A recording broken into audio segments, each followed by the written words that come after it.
човечки капитал, но вам ви стана пракса тоа да биде предизборно. И ние веќе се навикнавме на тоа, а токму во овој ребаланс е отсликана целата вистина за вашите вработувања. Во делот на туризмот, она што Охрид го доби, за да стане, како што кажавте, привлечна дестинација, се гледа токму во инфраструктурата. Прво, патот додека стигнат туристите во Охрид, посебно Кичево Охрид, па низ Охрид раскопани недовршени улици, урнати и уништени плажи.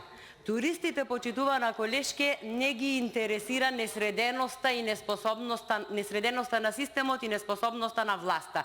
Тие избираат да посетат дестинација во која што ќе уживаат во својот одмор, а доколку дојдат во Охрид моментално ќе видат хаос. Во делот на поддршка на оној дел што го викате поддршка од владата, јас ќе ве потсетам со чест и гордост дека постигнавме консензус со заменик министерот за финансии и благодарение на мојата настојчивост успеавме да ги вклучиме туристичките водичи во 6-тиот пакет мерки, за разлика од вас кои што не им дозволивте организирана вакцинација на угостителско-туристичките работници и кои што имаат еден куп несредени проблеми, заради кои жалам што во целиот собраниски хаос не најдовме време да организираме една јавна расправа на тема туризам, а верувајте, од каде и да почнеме, веќе сме со години задоцнети.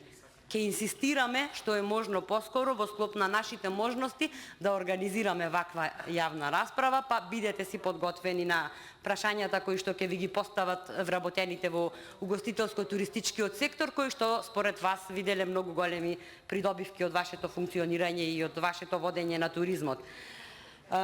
Понатаму, уште еден факт кој што сакам да го спомнам е програмата за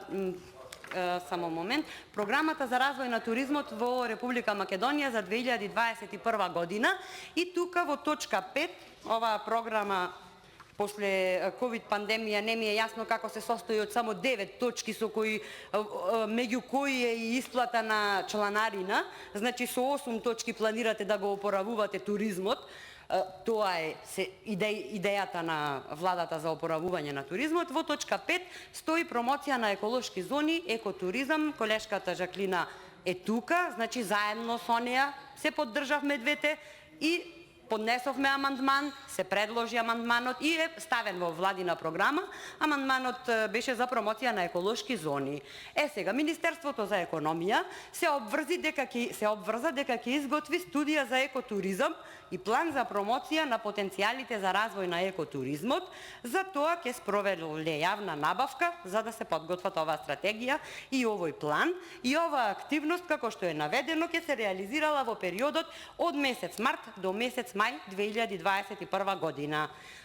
Значи, сега сме месец јули, ниту трага, ниту глас има, ниту од студијата за екотуризам, ниту од планот за промоција на потенцијалите за развој, ниту пак од објавениот јавен оглас на кој што би аплицирале правните лица регистрирани за вршење на оваа дејност. Тоа е она што јас го нарекувам грижа на власта за развој и опоравување на туризмот, од кој што оваа земја заслужува да живее. Ви благодарам.